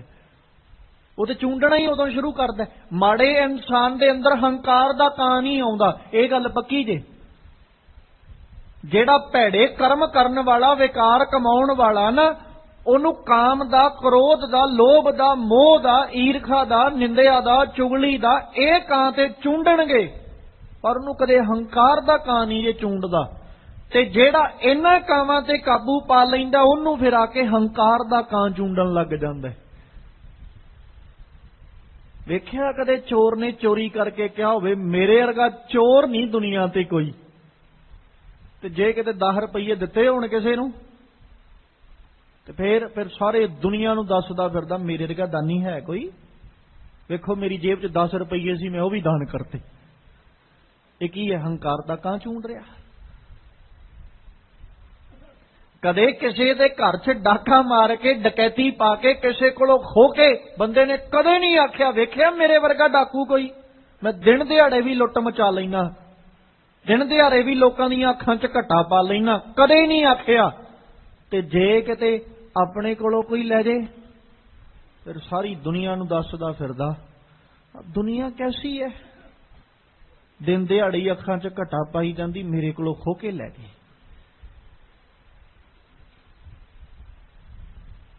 ਤੇ ਬਾਬਾ ਫਰੀਦ ਜੀ ਕਹਿੰਦੇ ਕਾਗਾ ਚੂੰਡ ਨਾ ਪਿੰਜਰਾ, ਬਸੈ ਤਾਂ ਉੱਡਰ ਜਾਹੇ। ਹੁਣ ਉੱਡ ਜਾਓ, ਕਿਉਂਕਿ ਜਿੱਤ ਪਿੰਜਰਾ ਮੇਰਾ ਸ਼ਾਹ ਵਸੈ। ਮਸਾਂ ਕਿਤੇ ਮੈਨੂੰ ਸੋਝੀ ਆਈ ਤੇ ਮੈਨੂੰ ਪਤਾ ਲੱਗਾ ਵੀ ਮੇਰਾ ਸ਼ਾਹ ਤੇ ਮੇਰੇ ਅੰਦਰ ਹੀ ਬੈਠਾ, ਮੇਰਾ ਖਸਮ ਤੇ ਮੇਰੇ ਅੰਦਰ ਬੈਠਾ ਹੈ, ਤੇ ਮੈਂ ਅੱਜ ਤੱਕ ਉਹਦੇ ਤੋਂ ਅਣਜਾਣ ਹੀ ਬੈਠੀ ਰਹੀ ਹਾਂ। ਅੱਜ ਤੱਕ ਮੈਂ ਉਹਦੇ ਤੋਂ ਆਪਣੀ ਦੂਰੀ ਬਣਾ ਕੇ ਬੈਠੀ ਰਹੀ। ਜਿਹੜਾ ਅੰਦਰ ਬੈਠਾ ਉਹਦੇ ਤੋਂ ਹੀ ਮੈਂ ਆਪਣੀ ਦੂਰੀ ਬਣਾ ਕੇ ਬੈਠੀ ਰਹੀ। ਜਿਹੜਾ ਘਰ ਵਿੱਚ ਬੈਠਾ ਮੈਂ ਉਹਦੇ ਤੋਂ ਆਪਣੀ ਦੂਰੀ ਬਣਾ ਕੇ ਬੈਠੀ ਰਹੀ ਹਾਂ। ਅੱਜ ਤੇ ਮੈਨੂੰ ਸੋਝੀ ਆਈ ਹੈ ਤੇ ਹੁਣ ਮੈਂ ਤੁਹਾਨੂੰ ਕਹਿੰਦੀ ਆ ਵੀ ਹੁਣ ਤੁਸੀਂ ਉੱਡ ਜਾਓ। ਹੁਣ ਉਸ ਥਾਂ ਤੋਂ ਮਾਸ ਨਾ ਨੋਚਿਓ, ਮੇਰੇ ਪਿੰਜਰੇ ਚੋਂ ਮਾਸ ਨੋਚਣਾ, ਗੋਸ਼ਤ ਨੋਚਣਾ ਬੰਦ ਕਰ ਦਿਓ, ਕਿਉਂਕਿ ਮੈਂ ਆਪਣੇ ਖਸਮ ਦਾ ਹੁਣ ਮੇਲ ਦਾ ਸੁੱਖ, ਸੰਜੋਗ ਦਾ ਸੁੱਖ ਚਾਹੁੰਦੀ ਆ। ਹੁਣ ਹੋਰ ਕਿਸੇ ਚੀਜ਼ ਦੀ ਨਾ ਲਾਲਸਾ ਤੇ ਨਾ ਹੋਰ ਕਿਸੇ ਵਸਤੂ ਦੀ ਲੋੜ ਹੈ। ਉਪਰਾਮਤਾ, ਇਹਨੂੰ ਉਪਰਾਮਤਾ ਦਾ ਨਾਮ ਦਿੱਤਾ ਜਾਂਦਾ। ਜਦੋਂ ਜੀਵ ਸਾਰੀਆਂ ਚੀਜ਼ਾਂ ਨੂੰ ਛੱਡ ਕੇ ਇੱਕ ਪਿਰ ਦੇਖਣ ਦੀ ਆਸ ਆਪਣੇ ਅੰਦਰ ਲੈ ਕੇ ਬਹਿ ਜਾਏ ਤੇ ਆਪਣੇ ਅੰਦਰ ਕੇਵਲ ਪ੍ਰਭੂ ਦੇ ਮਿਲਾਪ ਦਾ ਸੁੱਖ ਮਾਣਨ ਦੀ ਲਾਲਸਾ ਲੈ ਕੇ ਬੈਠ ਜਾਏ, ਉਹਨੂੰ ਕਿਹਾ ਜਾਂਦਾ ਫਿਰ ਉਪਰਾਮਤਾ। ਹੁਣ ਵਿਕਾਰ ਆਪਣਾ ਪ੍ਰਭਾਵ ਤੇ ਅਜੇ ਵੀ ਪਾਉਣ ਦੀ ਕੋਸ਼ਿਸ਼ ਕਰ ਰਹੇ ਨੇ, ਪਰ ਹੁਣ ਉਧਰਲੇ ਪਾਸੇ ਧਿਆਨ ਨਹੀਂ ਜਾਂਦਾ। ਉਹਨਾਂ ਵਿਕਾਰਾਂ ਵਾਲੇ ਪਾਸੇ ਹੁਣ ਧਿਆਨ ਜਾਂਦਾ ਹੀ ਨਹੀਂ, ਸੁਰਤ ਜਾਂਦੀ ਕੋਈ ਨਹੀਂ, ਕਿਉਂਕਿ ਸੁਰਤ ਵਿੱਚ ਹੁਣ ਇੱਕੋ ਖਸਮ ਨਜ਼ਰ ਆ ਰਿਹਾ। ਸੁਰਤ ਵਿੱਚ ਇੱਕੋ ਪਰਮੇਸ਼ਵਰ ਦਾ ਯਾਦ, ਉਹਦਾ ਚਿੰਤਨ ਵਸਿਆ ਹੋਇਆ, ਉਹਦੀ ਯਾਦ ਟਿਕੀ ਹੋਈ, ਉਹਦਾ ਚਿੰਤਨ ਟਿਕਿਆ, ਤੇ ਉਹਦਾ ਚਿੰਤਨ ਹੁਣ ਵਿਕਾਰਾਂ ਵਾਲੇ ਪਾਸੇ ਜਾਣ ਹੀ ਕੋਈ ਨਹੀਂ ਦਿੰਦਾ। ਹੁਣ ਵਿਕਾਰੀ ਨੀਂਦ ਵਿੱਚ ਸੌਣ ਨੂੰ ਪ੍ਰੇਰਨਾ ਹੀ ਕੋਈ ਨਹੀਂ ਮਿਲ ਰਹੀ। ਹੁਣ ਤੇ ਕੇਵਲ ਆਪਣੇ ਖਸਮ ਦੀ ਉਡੀਕ ਵਿੱਚ ਬੈਠੇ ਆ। ਇਸੇ ਕਰਕੇ ਭਗਤ ਕਬੀਰ ਸਾਹਿਬ ਦਾ ਇੱਕ ਪਾਵਨ ਬਚਨ ਹੈ, ਜਿੱਥੇ ਉਹਨਾਂ ਜ਼ਿਕਰ ਕੀਤਾ ਸੀ ਵੀ ਮੈਂ ਨਾ ਖੜੋਤੀ ਹੋਈ ਆਪਣੇ ਖਸਮ ਨੂੰ ਉਡੀਕ ਰਹੀ ਹਾਂ। ਉੱਡੋ ਨਾ ਕਾਗਾ ਕਾਰੇ, ਬੇਗ ਮਿਲੀਜੈ ਆਪਣੇ ਰਾਮ ਪਿਆਰੇ। ਹੁਣ ਤੁਸੀਂ ਉੱਡੋ, ਕਿਉਂਕਿ ਮੈਂ ਆਪਣੇ ਰਾਮ ਨੂੰ, ਆਪਣੇ ਪ੍ਰੀਤਮ ਨੂੰ ਮਿਲਣਾ ਚਾਹੁੰਦੀ ਹਾਂ। ਹੁਣ ਕਰ ਕੀ ਰਹੀ ਹਾਂ? ਮੈਂ ਖੜੋਤੀ ਹੋਈ ਪੰਥ ਮਾਰਗ ਵੇਖ ਰਹੀ ਹਾਂ, ਤੇ ਲੋਚਨ ਵਿੱਚ ਕੀ ਹੈ? ਦਰਸ਼ਨਾਂ ਦੀ ਤਾਂਗ, ਉਸਾਸਾ ਲੈ ਕੇ ਬੈਠੀ ਹੋਈਆਂ। ਤੇ ਉਹ ਜਿਹੜੀ ਉਸਾਸਾ ਲੈ ਕੇ, ਆਸ ਲੈ ਕੇ ਬੈਠੀ ਆ, ਉਹ ਆਸ ਨਾ ਤੇ ਉਰ ਭਿੱਜਣ ਦਿੰਦੀ ਹੈ ਤੇ ਨਾ ਪੱਗ ਖਿਸਣ ਦਿੰਦੀ ਹੈ। ਪੰਥ ਨਿਹਾਰੈ ਕੰਮ ਨਹੀਂ, ਲੋਚਨ ਭਰੀ ਲੈ ਉਸਾਸਾ, ਉਰ ਨਾ ਭਿਜੈ, ਪੱਗ ਨਾ ਖਿਸੈ, ਹਰ ਦਰਸ਼ਨ ਕੀ ਆਸਾ ਉੱਡੋ ਨਾ ਕਾਗਾ ਕਾਰੇ, ਬੇਗ ਮਿਲੀ ਜੈ ਆਪਣੇ ਰਾਮ ਪਿਆਰੇ। ਹੁਣ ਕਾਮਾਂ ਨੂੰ ਉਡਾਉਣਾ ਹੈ, ਮੈਂ ਆਪਣੇ ਖਸਮ ਨੂੰ ਮਿਲਣਾ ਹੈ। ਹੁਣ ਤੇ ਲਾਲਸਾ ਖਤਮ ਹੈ, ਹੁਣ ਤੇ ਕੇਵਲ ਭਾਵਨਾ ਇੱਕੋ ਹੀ ਹੈ ਕਿ ਮੈਂ ਆਪਣੇ ਖਸਮ ਨੂੰ, ਪਰਮੇਸ਼ਵਰ ਨੂੰ, ਮਾਲਕ ਨੂੰ ਮਿਲਣਾ ਹੈ। ਹੁਣ ਬਾਕੀ ਵਿਕਾਰਾਂ ਦਾ ਕੋਈ ਖਿਆਲ ਨਹੀਂ।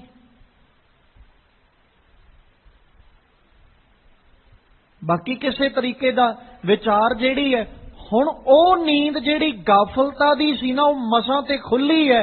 ਹੁਣ ਉਹ ਗਾਫਲਤਾ ਦੀ ਨੀਂਦ ਵਿੱਚ ਨਹੀਂ ਸੌਣਾ। ਹੁਣ ਤੇ ਇਹ ਗੱਲ ਸਮਝ ਆ ਗਈ ਹੈ, ਜਿਨ੍ਹਾਂ ਨੈਣ ਨੀਂਦਰਾ ਵਲੇ ਤਿੰਨਾਂ ਮਿਲਣ ਕੋ ਆਓ। ਇਹ ਗੱਲ ਸਮਝ ਆ ਗਈ। ਜੇ ਅੱਖਾਂ 'ਚ ਗਾਫਲਤਾ ਦੀ ਨੀਂਦ ਹੋਈ ਤੇ ਮੈਂ ਆਪਣੇ ਖਸਮ ਤੋਂ ਬੜੀ ਦੂਰ ਰਹਿ ਜਾਣਾ। ਜੇ ਅੱਖਾਂ ਦੇ ਅੰਦਰ ਮੈਂ ਅਜੇ ਵੀ ਵਿਕਾਰਾਂ ਦੀ ਨੀਂਦ ਚੁੱਕੀ ਫਿਰੀ ਤੇ ਫਿਰ ਵੀ ਮੈਂ ਆਪਣੇ ਖਸਮ ਦੀ ਜਿਹੜੀ ਦਾਤ ਵੰਡੀ ਜਾ ਰਹੀ ਹੈ, ਖਸਮ ਦਾ ਨਾਮ ਜਿਹੜਾ ਵੰਡਿਆ ਜਾ ਰਿਹਾ, ਕਥੂਰੀ ਜਿਹੜੀ ਵੰਡੀ ਜਾ ਰਹੀ ਹੈ, ਮੈਂ ਉਹ ਤੋਂ ਫਿਰ ਸਖਣੀ ਦੀ ਸਖਣੀ ਰਹਿ ਜਾਣਾ। ਫਰੀਦਾ ਰਾਤ ਕਥੂਰੀ ਵੰਡੀ ਹੈ, ਸੁੱਤਿਆਂ ਮਿਲੇ ਨਾ ਪਹੋ। ਜਿੰਨਾ ਨੈਣ ਨੀਂਦਰਾ ਵਲੇ ਤਿੰਨਾ ਮਿਲਣ ਕੋ ਆਓ। ਉਹਨਾਂ ਨੂੰ ਕਿਵੇਂ ਮਿਲ ਜਾਏਗਾ? ਜਿਹੜੇ ਅੰਦਰ ਆਪਣੀ ਗਾਫਲਤਾ ਦੀਆਂ ਅਜੇ ਵੀ ਅੱਖਾਂ ਵਿੱਚ ਗਾਫਲਤਾ ਦੀ ਨੀਂਦ ਚੁੱਕੀ ਫਿਰਦੇ। ਆਪਣੀ ਗਾਫਲਤਾ ਦੀ ਨੀਂਦ ਛੱਡ ਕੇ ਜਦੋਂ ਕਾਵਾਂ ਨੂੰ ਮੈਂ ਆਖਿਆ ਵੀ ਹੁਣ ਨਾ ਵਸੋ, ਉੱਡ ਜਾਓ, ਕਿਉਂਕਿ ਮੈਂ ਆਪਣੇ ਸ਼ਾਹ ਨੂੰ, ਮੇਰਾ ਅੰਦਰ ਬੈਠਾ ਆਪਣੇ ਖਸਮ ਨੂੰ, ਜਿਹੜਾ ਮੇਰੇ ਅੰਦਰ ਆਪਣਾ ਟਿਕਾਣਾ ਕਰਕੇ ਬੈਠਾ, ਹੁਣ ਮੈਂ ਉਹਨੂੰ ਮਿਲਣਾ ਚਾਹੁੰਦੀ ਹਾਂ। ਹੁਣ ਮੈਂ ਨਾ ਤੁਹਾਡੇ ਨਾਲ ਕਿਸੇ ਪ੍ਰਕਾਰ ਵਿਕਾਰਾਂ 'ਚ ਸ਼ਾਮਲ ਹੋਣਾ ਤੇ ਨਾ ਹੀ ਮੈਂ ਤੁਹਾਡਾ ਸੰਗ ਕਰਨਾ। ਇਸ ਲਈ ਮੈਂ ਤੁਹਾਨੂੰ ਕਹਿੰਦੀ, ਹੁਣ ਤੁਸੀਂ ਉੱਡ ਜਾਓ ਜੇ ਮੇਰੇ ਘਰ ਵਿੱਚ ਅਜੇ ਵੀ ਤੁਸੀਂ ਬੈਠੇ ਹੋ। ਫਰੀਦਾ ਗੋਰ ਨਿਮਾਣੀ ਛੱਡ ਕਰੇ, ਨੇ ਕਰਿਆ ਘਰ ਆਓ। ਸਰ ਪਰ ਮੈਥੈ ਆਵਣਾ, ਮਰਨਹੁ ਨਾ ਡਰਿਆ ਹੋ।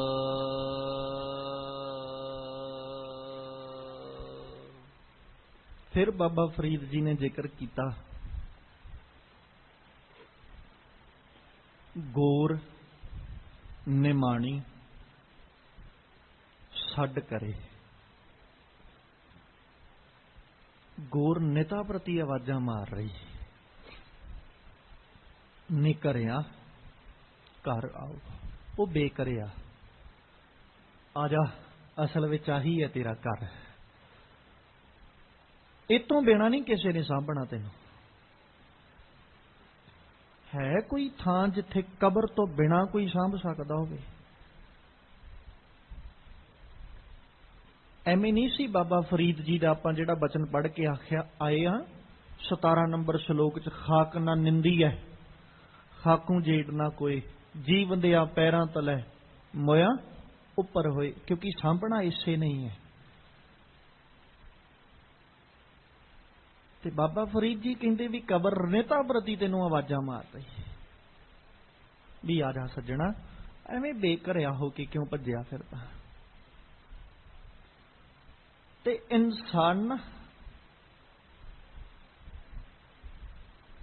ਜੇ ਤੇ ਸੰਸਾਰਕ ਤੌਰ ਤੇ ਗੱਲ ਕਰੀਏ ਤੇ ਫਿਰ ਬੇਕਰਾ ਹੋ ਕੇ ਕਦੇ ਜੀਵਨ ਨਹੀਂ ਗੁਜ਼ਾਰਨਾ ਚਾਹੁੰਦਾ। ਫਿਰ ਇਹਦੀ ਕੋਸ਼ਿਸ਼ ਹੁੰਦੀ ਵੀ ਜਿੰਨੀ ਛੇਤੀ ਹੋਵੇ ਮੇਰਾ ਘਰ ਬਣ ਜਾਏ। ਫਿਰ ਇਹ ਬੇਘਰ ਨਹੀਂ, ਸਗੋਂ ਬੇਘਰੇ ਨੂੰ ਤੇ ਸਮਾਜ ਨਾ ਇੱਕ ਬੜੇ ਗੰਦੇ ਜਿਹੇ ਨਜ਼ਰੀਏ ਨਾਲ ਵੇਖਦਾ ਵੀ ਇਹਦੇ ਕੋਲ ਤੇ ਘਰ ਵੀ ਆਪਣਾ ਨਹੀਂ।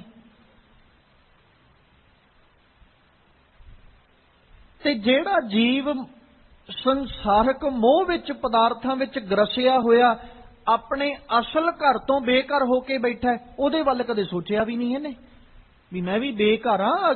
4 ਇੱਟਾਂ ਜੋੜ ਕੇ ਤੇ ਮੈਂ ਇਹ ਘਰ 'ਚ ਰਹਿਣ ਲੱਗ ਜਾ, ਮੈਂ ਘਰ ਵਾਲਾ ਥੋੜੀ ਬਣ ਗਿਆ, ਘਰ ਦਾ ਮਾਲਕ ਨਹੀਂ ਆ ਮੈਂ।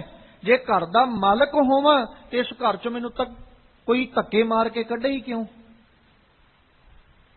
ਜੇ ਮੈਂ ਇਸ ਘਰ ਦਾ ਮਾਲਕ ਹੁੰਦਾ ਤੇ ਮੈਂ ਭਾਵੇਂ ਜਿਉਂਦਾ ਭਾਵੇਂ ਮਰਦਾ, ਮੈਂ ਰਹਿੰਦਾ ਘਰ ਜੀ, ਮੈਨੂੰ ਕੱਢਦਾ ਕੋਈ ਕਿਉਂ?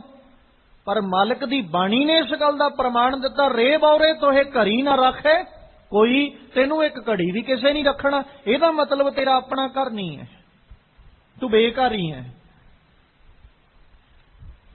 ਜਿਹੜੀ चीज अपनी होवे उथों कोई धक्के मार के कढ़दा या उथों कोई सानू जबरी कढ़ सकदा भी ये मैं तेनू ये चीज तेरी है पर इथों तेनू मैं जबरी कढ़ देंगा। ते जे असीं अपने आ 4 इट्टां जोड़ के बनाए हुए घर ते मान करके बैठे हैं ना, घर साडा अपने ते मता मनां विच भरम होवे, जे अपना हुंदा चाहे असीं मरी क्यों ना जांदे पर सानू मोढियां ते रख के कोई बाहर नहीं सी कढ़ सकदा। पर बाबा फरीद जी दा आपां बचन पढ़ के आए, वेखो बंदा चलिया 4 जणियां दे कंन, अगलियां ने मरिया तू, मरदियां सार इस गल दी सारे पासे खबर पहुंच गई कि जिन्नी जल्दी हो सकदा इकत्तर हो जाओ भाई, असीं लैके जाना है। वो वखरी गल है, कोई मजबूरी होवे, कोई बेवसी होवे, कोई 1-2 दिन वेट करनी पै जे, नहीं तो अगला घड़ी भी तेनू ना रखे। वो तो रिश्तेदार साक संबंधी इकट्ठे होण तक इंतजार किया जाता है कि अजे इकट्ठे नहीं होए। इकट्ठे हुंदियां सार अगले सब तो पहलों रिश्तेदार साक संबंधी भी आके इहो पुछदे, तुसीं निभा लिया, चलो ले चलीए। जे तेरे अपने होण ते सज्जणा तेनू इदां धक्के मार के क्यों लैके जाण? तेनू कौन कड्ढे फिर जे तेरा घर अपना होवे, ते तेनू कौन साड़े जे ए तेरे अपने होण? अपनी चीज नू ते बंदा साਂਭ रखदा है, ते तू सारी जिंदगी कहंदा रहा सारे मेरे अपने, अगलियां ने एक पल नहीं लाया अग दा लांबू लाउण लग्गिया। किथे गए तेरे अपने ते अपनत किथे गई तेरी? अपनापन ते उन्ना चिर ही है ना जिन्ना चिर तेरे साह चलदे सी, साह रुकदियां सारी अपनत भी खत्म, अपनापन भी खत्म। ते बाबा फरीद जी कहंदे ओने घरिया घर आओ, रोज तेनू तेरी कबर आवाजा मार दियो, बेघरिया आ जा हुण ते परतिया अपने घर च। असल च तेरा टिकाणा आही है जिन्ने तेनू सांभना। कदे कबर ने यह नहीं कहा भी मैं तेनू सांभना कोई नहीं, सगों सतगुरु जी बाणी च यह गल कहिंदे, ओ सज्जणा तू महल माड़ियां बड़ियां बनाईयां, बड़े घर बनाए, बड़ा कुछ अपने जीवन च कमाया, पर इन्ना ख्याल रखी 3.5 हथ कणी तां 4.25 आ तेरा टकाना है।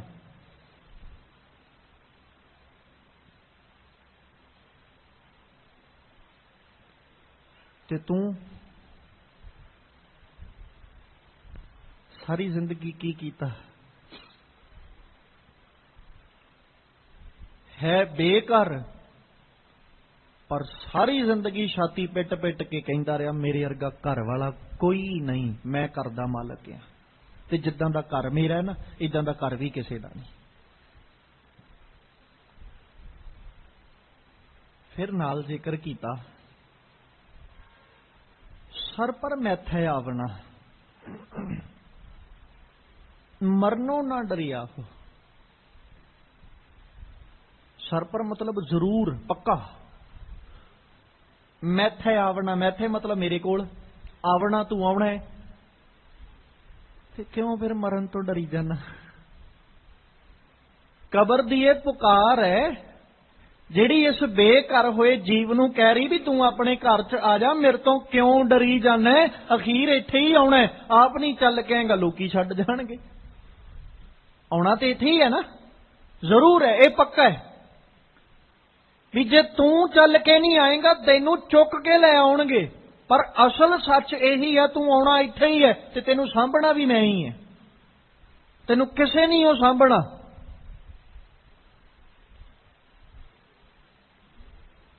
तेरी काया नू, तेरे शरीर नू किसे नहीं हो संभालना। जे संभालना ते तेनू मैं ही सांभना, जे तेरी संभाल करनी ते तेनू मैं ही संभालना। तू डरना, अपने घर च जाण तो कौन डरदा है? देखो ना, आपां एक इलाके तो दूजे इलाके च गए,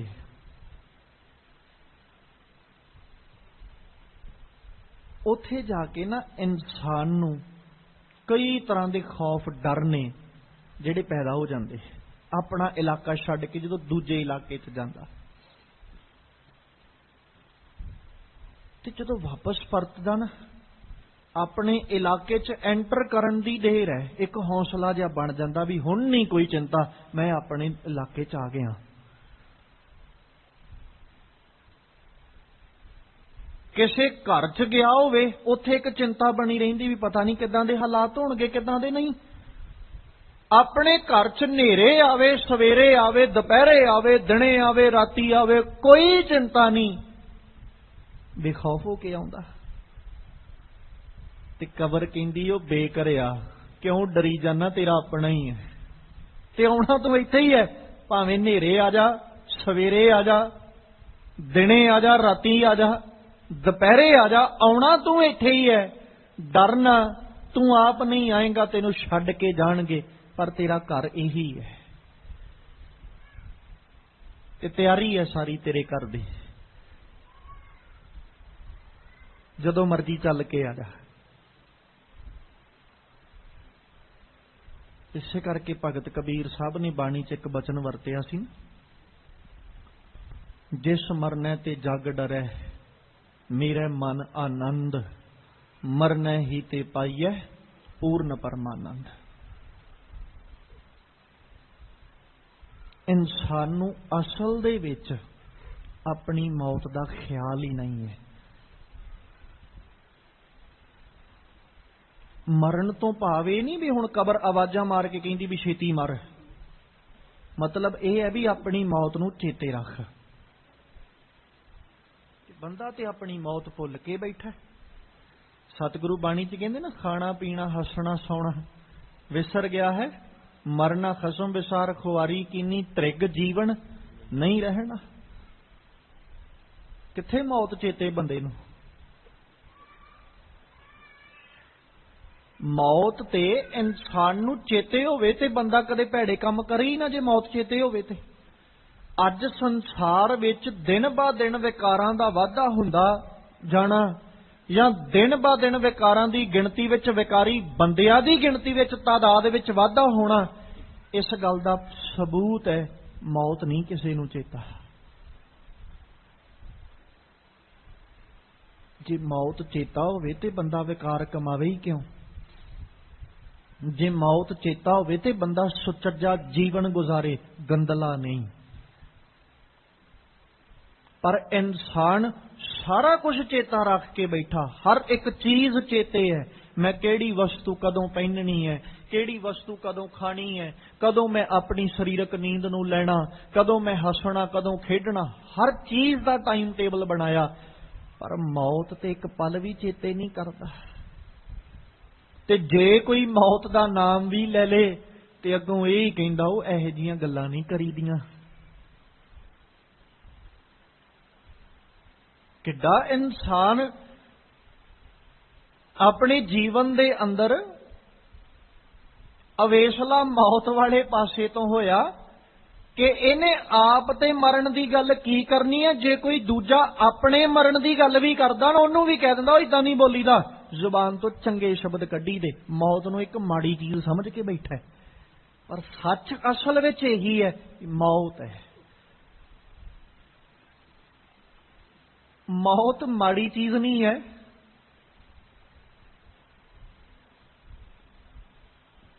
ਜੀਵਨ ਕਿੱਦਾਂ ਦਾ ਗੁਜ਼ਾਰ ਕੇ ਚੱਲਿਆ ਸੱਜਣਾ, ਮੌਤ ਨੇ ਉਦਾਂ ਦਾ ਹੀ ਆਉਣਾ ਹੈ।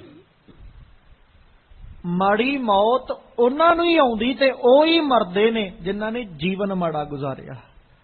ਤੇ ਤੂੰ ਮੌਤ ਚੇਤੇ ਰੱਖ ਕੇ ਜੀਵਨ ਚੰਗਾ ਗੁਜ਼ਾਰ। ਮੌਤ ਨੂੰ ਯਾਦ ਰੱਖ ਕੇ ਜ਼ਿੰਦਗੀ ਆਪਣੀ ਲਾਈਫ ਨੂੰ ਚੰਗਿਆਂ ਲੰਘਾ, ਚੰਗਾ ਗੁਜ਼ਾਰ।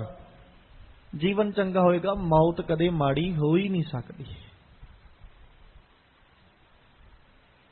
ਤੇ ਸੱਚ ਇਹੀ ਹੈ, ਮੌਤ ਨੇ ਆਉਣਾ ਹੀ ਆਉਣਾ ਹੈ। ਜੀਵਨ ਭਾਵੇਂ 10 ਸਾਲਾਂ ਦਾ ਲਗਾਈਏ, 10 ਸਾਲਾਂ ਬਾਅਦ ਮੌਤ ਹੈ। ਤੇ ਭਾਵੇਂ 100 ਸਾਲਾਂ ਦਾ ਲੰਘਾਈਏ, 100 ਸਾਲ ਬਾਅਦ ਕੀ ਹੈ? ਮੌਤ ਹੈ। ਇਸੇ ਕਰਕੇ ਬਾਬੇ ਨਾਨਕ ਨੇ ਜਦੋਂ ਉਪਦੇਸ਼ ਬਖਸ਼ਿਸ਼ ਕੀਤਾ ਸੀ ਤੇ ਸਤਿਗੁਰੂ ਨੇ ਇਹੀ ਕਿਹਾ ਸੀ ਨਾ ਕਿ ਮਰਨਾ ਸੱਚ ਤੇ ਜਿਉਣਾ ਝੂਠ ਹੈ। ਕਿਉਂਕਿ ਸਾਰੇ ਜੀਵਨ ਇੱਕੋ ਜਿਹਾ ਨਹੀਂ ਲੰਘਾਉਂਦੇ। ਸਾਰਿਆਂ ਦਾ ਜੀਵਨ 50 ਸਾਲ ਦਾ ਨਹੀਂ ਹੈ, ਤੇ ਸਾਰਿਆਂ ਦੇ ਜੀਵਨ 5 ਸਾਲਾਂ ਦਾ ਨਹੀਂ ਹੈ, ਤੇ ਸਾਰਿਆਂ ਦਾ ਜੀਵਨ 100 ਸਾਲ ਦਾ ਨਹੀਂ ਹੈ। ਪਰ ਮੌਤ 5 ਸਾਲਾਂ ਵਾਲੇ ਨੂੰ ਵੀ ਹੈ, 50 ਸਾਲ ਵਾਲੇ ਨੂੰ ਵੀ ਹੈ, ਤੇ 100 ਸਾਲ ਵਾਲੇ ਨੂੰ ਵੀ ਹੈ। ਮੌਤ ਸਾਰਿਆਂ ਲਈ ਹੈ। ਇਸੇ ਕਰਕੇ ਤੇ ਮੌਤ ਸੱਚ ਹੈ, ਜਿਉਣਾ ਝੂਠ ਹੈ। ਕਿੰਨਾ ਕੁ ਚਿਰ ਜਿਉ ਲਾਂਗੇ? ਸਤਿਗੁਰੂ ਬਾਣੀ ਚ ਕਹਿੰਦੇ ਤੇ ਰੱਬ ਦੇ ਵਸ ਹੈ। ਉਹਨੇ ਫਸਲ ਬੀਜੀ ਹੈ, ਹਰੀ ਨਾਹੀਂ ਡਡੂਰੀ ਪੱਕੀ ਵੱਢਣ ਹਾਰ। ਉਹ ਆਪ ਜਾਣਦਾ ਉਹਨੇ ਕਦੋਂ ਵੱਢ ਕੇ ਲੈ ਜਾਣੀ। ਪਰ ਸੱਚ ਇਹ ਹੈ ਕਿ ਕਿਸਾਨ ਨੇ ਬੀਜੀ ਹੈ, ਕਿਸਾਨ ਨੇ ਫਸਲ ਵੱਢਣੀ ਹੈ, ਉਹ ਕਦੇ ਖੇਤ 'ਚ ਖੜੋਤੀ ਨਹੀਂ ਛੱਡਦਾ। ਵੇਖ ਲਓ ਨਾ, ਹੁਣ ਕਿਸਾਨ ਦੇ ਆਪਾਂ ਸੰਸਾਰਕ ਤੌਰ ਤੇ ਵੀ ਵੇਖਾਂਗੇ, ਉਹ ਆਪਣੀ ਜ਼ਮੀਨ ਵਿੱਚ ਫਸਲ ਬੀਜਦਾ, ਉਹ ਲੋੜ ਪੈਣ ਉੱਤੇ ਕਈ ਵਾਰੀ ਏਦਾਂ ਹੁੰਦਾ ਉਹ ਕੱਚੀ ਵੱਢ ਲੈਂਦਾ ਹੈ। ਕਈ ਵਾਰੀ ਲੋੜ ਪੈਣ ਤੇ ਉਹਦੀ ਕੋਸ਼ਿਸ਼ ਹੁੰਦੀ ਵੀ ਮੈਂ ਥੋੜੀ ਜੀ ਕੱਚੀ ਪੱਕੀ ਜੀ ਵੱਢ ਲਾਂ, ਸਮਾਂ ਪੈ ਜਾਣਾ ਅਜੇ ਆਪੇ ਪੱਕ ਜੇਗੀ। ਤੇ ਕਈ ਵਾਰ ਪੂਰੀ ਪਕਾ ਕੇ ਜਦੋਂ ਬਹੁਤੀ ਕਿਤੇ ਕਿਸੇ ਪ੍ਰਕਾਰ ਦੀ ਜ਼ਰੂਰਤ ਨਾ ਹੋਵੇ, ਫਿਰ ਕਹਿੰਦਾ ਚਲੋ ਮੈਂ ਵੱਢ ਕੇ ਵੀ ਕੀ ਕਰਨਾ, ਪੂਰੀ ਪੱਕੀ ਹੋ ਜਾਏਗੀ ਫੇਰ ਹੀ ਵੱਢਾਂਗਾ। ਪਰ ਵੱਢਦਾ ਤੇ ਹੈ ਨਾ, ਉਹਨੇ ਕਦੇ ਫਸਲ ਖੜੋਤੀ ਨਹੀਂ ਛੱਡੀ। ਰੱਬ ਨੇ ਆ ਸਾਰੀ ਬੀਜੀ ਫਸਲ ਹੀ ਹੈ ਨਾ। ਕਿਸੇ ਨੂੰ ਕੱਚੇ ਨੂੰ ਵੱਢ ਲੈਂਦਾ ਹੈ, ਕਿਸੇ ਨੂੰ ਕੱਚੇ ਪੱਕੇ ਨੂੰ ਵੱਢ ਲੈਂਦਾ ਹੈ, ਤੇ ਕਿਸੇ ਨੂੰ ਪੂਰੀ ਤਰ੍ਹਾਂ ਪਕਾ ਕੇ ਵੱਢਦਾ ਹੈ। ਕੋਈ ਕੁਝ ਸਾਲਾਂ ਦੀ ਅਜੇ ਉਮਰ ਹੁੰਦੀ, ਆਪਾਂ ਸੋਚ ਵੀ ਨਹੀਂ ਸਕਦੇ ਵੀ ਇਹਨੂੰ ਮੌਤ ਆ ਸਕਦੀ ਹੈ, ਆ ਜਾਂਦੀ ਉਹਨੂੰ। ਸਾਲ ਤੇ ਫਿਰ ਬੜੀ ਦੂਰ ਦੀ ਗੱਲ ਹੈ। ਆਪਾਂ ਕਦੇ ਇਹ ਨਹੀਂ ਸੋਚਿਆ ਹੁੰਦਾ ਵੀ ਬਾਲਕ ਨੇ ਜਨਮ ਲੈਣਾ ਤੇ ਜੰਮਦਿਆਂ ਉਹਨੇ 2 ਪਲ ਸਾਹ ਵੀ ਨਹੀਂ ਲੈਣਾ, ਪਰ ਉਹਨੂੰ ਵੀ ਵੱਢ ਲੈਂਦਾ ਉਹ। ਫਿਰ 20 ਸਾਲਾਂ ਵਾਲਿਆਂ ਨੂੰ ਲੈ ਜਾਂਦਾ, 30 ਵਾਲਿਆਂ ਨੂੰ ਵੀ ਲੈ ਜਾਂਦਾ, ਤੇ ਕਈ 70, 80, 90, 100, ਕਈ ਉਹ ਤੋਂ ਵੀ ਟੱਪ ਜਾਂਦੇ ਨੇ, ਚੰਗੀ ਤਰ੍ਹਾਂ ਪਕਾ ਕੇ ਲੈ ਕੇ ਜਾਂਦਾ। ਪਰ ਵੱਢਦਾ ਉਹ ਜ਼ਰੂਰ ਹੈ, ਕਿਉਂਕਿ ਕਿਸਾਨ ਜ਼ਮੀਨ ਖਾਲੀ ਕਰੇਗਾ ਤਾਂ ਹੀ ਤੇ ਉਹਦੀ ਥਾਂ ਤੇ ਦੂਜੀ ਫਸਲ ਬੀਜੇਗਾ ਨਾ। ਜਿਹੜੀ ਫਸਲ ਇੱਕ ਵਾਰੀ ਜ਼ਮੀਨ ਵਿੱਚ ਬੀਜ ਲਈ, ਜਿੰਨਾ ਚਿਰ ਉਹ ਵੱਢਦਾ ਨਹੀਂ ਉਹਨਾਂ ਚਿਰ ਦੂਜੀ ਬੀਜੀ ਨਹੀਂ ਜਾਣੀ। ਤੇ ਸੰਸਾਰ ਤੇ ਜੇ ਰੱਬ ਕੱਲਾ ਬੀਜੀ ਹੋਈ ਜਾਂਦਾ, ਵੱਢਦਾ ਨਾ, ਤੇ ਅੱਜ ਸਮਾਜ ਤੇ ਕੀ ਹੁੰਦਾ? ਉਹ ਪੈਰਲਰ ਰੱਖ ਰਿਹਾ ਸਭ ਕੁਝ, ਜਿੰਨੀ ਕੁ ਬੀਜ ਰਿਹਾ ਉਨੀ ਕੁ ਨਾਲ ਨਾਲ ਵੱਢੀ ਵੀ ਜਾ ਰਿਹਾ ਹੈ, ਤੇ ਜਿੰਨੀ ਕੁ ਵੱਢਦਾ ਉਨੀ ਕੁ ਜ਼ਮੀਨ ਖਾਲੀ ਹੋ ਜਾਂਦੀ। ਜਦੋਂ ਖਾਲੀ ਹੋ ਜਾਂਦੀ ਫਿਰ ਉਸ ਜ਼ਮੀਨ ਤੇ ਨਵੀਆਂ ਫਸਲਾਂ ਫਿਰ ਭੇਜ ਦਿੰਦਾ, ਫਿਰ ਬੀਜ ਦਿੰਦਾ। ਤੇ ਬਾਬਾ ਫਰੀਦ ਜੀ ਅੱਜ ਕਹਿ ਰਹੇ, ਕਹਿੰਦੇ ਭਾਈ ਤੇਰੀ ਜਿਹੜੀ ਕਬਰ ਹੈ ਨਾ, ਉਹ ਤੈਨੂੰ ਰੋਜ਼ ਤੇਰੀ ਮੌਤ ਚੇਤਾ ਕਰਾ ਰਹੀ ਵੀ ਤੂੰ ਆਪਣੀ ਮੌਤ ਨੂੰ ਆਪਣੇ ਜ਼ਿਹਨ 'ਚ ਰੱਖ, ਆਪਣੇ ਚੇਤੇ 'ਚ ਰੱਖ। ਕਿਉਂਕਿ ਇੱਥੇ ਜਿੰਨਾ ਚਿਰ ਤੂੰ ਜਿਉਣਾ ਹੈ ਉਹਨਾਂ ਚਿਰ ਤੂੰ ਬੇਘਰ ਹੈ, ਤੇ ਅਸਲ 'ਚ ਤੇਰਾ ਘਰ, ਤੇਰਾ ਟਿਕਾਣਾ ਤੇਰੀ ਕਬਰ ਹੈ। ਇਹਦੇ ਤੋਂ ਬਿਨਾਂ ਤੈਨੂੰ ਕਿਸੇ ਨਹੀਂ ਉਹ ਸਾਂਭਣਾ। ਇਸ ਕਰਕੇ ਤੂੰ ਡਰ ਨਾ, ਅਖੀਰ ਤੂੰ ਮੇਰੇ ਕੋਲ ਹੀ ਆਉਣਾ ਹੈ। ਤੇ ਇਹ ਪੱਕਾ ਹੈ, ਇਹ ਜ਼ਰੂਰ ਹੈ ਕਿ ਤੂੰ ਮੇਰੇ ਪਾਸ ਆ ਕੇ ਹੀ ਸਬਰ ਕਰੇਗਾ, ਟਿਕੇਗਾ। ਜਿੰਨਾ ਚਿਰ ਬੰਦਾ ਮਰ ਨਹੀਂ ਜਾਂਦਾ ਉਹਨਾਂ ਚਿਰ ਸਬਰ ਵੀ ਕੋਈ ਨਹੀਂ ਆਉਂਦਾ। ਜਿਉਂਦਾ ਬੰਦਾ ਭੱਜ ਦੌੜ ਕਰੀ ਜਾਂਦਾ ਹੈ। ਸਰੀਰ ਨਿਰਬਲ ਹੋ ਗਿਆ ਨਾ, ਬਲ ਰਹਿਤ ਹੋ ਗਿਆ, ਮੰਜੇ ਤੇ ਪੈ ਗਿਆ, ਮੰਜੇ ਤੇ ਪਿਆ ਵੀ ਭੱਜ ਦੌੜ ਕਰ ਰਿਹਾ। ਬਸ ਇੰਨਾ, ਹੁਣ ਉਹਦੇ ਭੱਜ ਦੌੜ ਕਰਨ ਦਾ ਤਰੀਕਾ ਬਦਲ ਗਿਆ, ਢੰਗ ਬਦਲ ਗਿਆ, ਪਰ ਭੱਜ ਦੌੜ ਹੈ।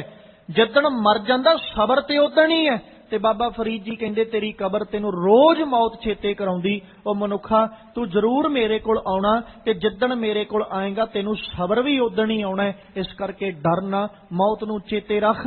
ਮੌਤ ਡਰਨ ਵਾਲੀ ਚੀਜ਼ ਨਹੀਂ, ਮੌਤ ਨੂੰ ਚੇਤੇ ਰੱਖਦਿਆਂ ਰੱਬ ਨੂੰ ਚੇਤੇ ਕਰਨਾ, ਇਹਦੇ ਨਾਲ ਹੀ ਸਾਡਾ ਭਲਾ। ਤੇ ਚੰਗੇ ਕਰਮ ਕਰਦਿਆਂ ਆਪਣੀ ਮੌਤ ਨੂੰ ਚੇਤੇ ਰੱਖ ਕੇ ਫਿਰ ਹੀ ਅਸੀਂ ਆਪਣਾ ਜਿਹੜਾ ਜੀਵਨ ਹੈ ਉਹਨੂੰ ਸਫਲ ਕਰ ਸਕਦੇ ਹਾਂ। ਗੁਰੂ ਸਾਹਿਬ ਕਿਤੇ ਮਿਹਰ ਕਰਨ, ਸਾਡੇ ਸਭਨਾਂ ਦੇ ਸਿਰਾਂ ਉੱਤੇ ਬਖਸ਼ਿਸ਼ ਭਰਿਆ ਹੱਥ ਰੱਖਣ। ਕਿਤੇ ਮਾਲਕ ਦੀ ਮਿਹਰ ਦੇ ਸਦਕਾ ਅਸੀਂ ਵੀ ਆਪਣੀ ਮੌਤ ਨੂੰ ਚੇਤੇ ਰੱਖਦਿਆਂ ਹੋਇਆਂ ਰੱਬੀ ਯਾਦ, ਰੱਬੀ ਚਿੰਤਨ ਵਿੱਚ ਜੁੜ ਸਕੀਏ, ਤਾਂ ਜੋ ਆਪਣੇ ਜੀਵਨ ਸਫਲ ਕਰਕੇ ਸੰਸਾਰ ਤੋਂ ਜਾਈਏ। ਮਾਲਕ ਅੱਗੇ ਨਿਤਾ ਪ੍ਰਤੀ ਅਰਜ਼ੋਈਆਂ ਤੇ ਬੇਨਤੀ ਜ਼ਰੂਰ ਕਰਿਆ ਕਰੋ। ਨਾਮ ਮਿਲੈ ਤਾਂ ਜੀਵਾ, ਨਾਨਕ ਨਾਮ ਮਿਲੈ ਤਾਂ ਜੀਵਾ, ਨਾਮ ਮਿਲੈ ਤਾਂ ਜੀਵਾ, ਨਾਨਕ ਨਾਮ ਮਿਲੈ ਤਾਂ ਜੀਵਾ।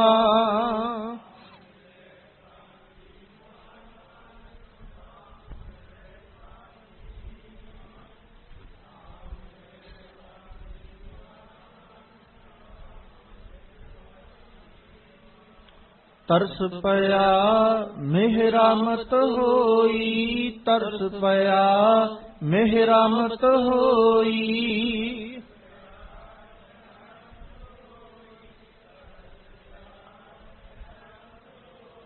ਸਤਿਗੁਰ ਸੱਜਣ ਮਿਲਿਆ, ਸਤਿਗੁਰ ਸੱਜਣ ਮਿਲਿਆ।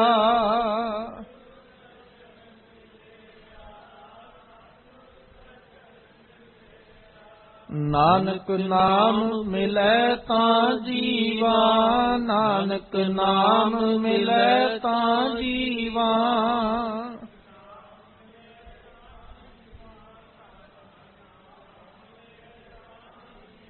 ਤਨ ਮਨ ਥੀਵੈ ਹਰਿਆ, ਤਨ ਮਨ ਥੀਵੈ ਹਰਿਆ।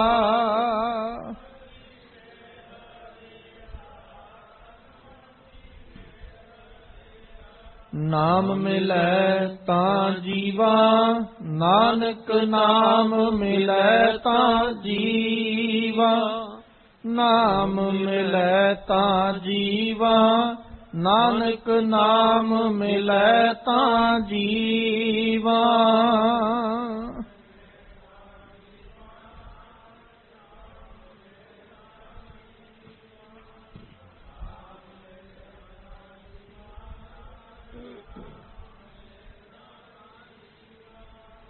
ਸਤਿਗੁਰੂ ਮਿਹਰ ਕਰਨ, ਸਾਡੇ ਸਭਨਾਂ ਦੀਆਂ ਝੋਲੀਆਂ ਵਿੱਚ ਆਪਣੀ ਕਿਰਪਾ, ਨਾਮ ਦੀ ਦਾਤ ਔਰ ਗੁਰਸਿੱਖੀ ਜੀਵਨ ਪਾਉਣ, ਤਾਂ ਜੋ ਸਾਡੇ ਇਹ ਲੋਕ ਸੁਖੀਏ ਪਰਲੋਕ ਸੁਹੇਲੇ। ਨਾਨਕ ਹਰ ਪ੍ਰਭ ਆਪੇ ਮੇਲੇ। ਹੋਈਆਂ ਬੇਅੰਤ ਪ੍ਰਕਾਰ ਦੀਆਂ ਭੁੱਲਾਂ ਦੀ ਖਿਮਾ ਬਖਸ਼ਣੀ। ਆਓ ਸਤਿਗੁਰਾਂ ਦੇ ਪਾਵਨ ਬਚਨ ਆਪਣੇ ਹਿਰਦੇ ਵਿੱਚ ਵਸਾ ਲਈਏ। ਫਰੀਦਾ ਗੁਰ ਨਿਮਾਣੀ ਛੱਡ ਕਰੇ, ਨੇ ਕਰਿਆ ਘਰ ਆਓ। ਸਰਪਰ ਮੈਥੈ ਆਵਣਾ, ਮਰਨੋ ਨਾ ਡਰਿਆਹੋ।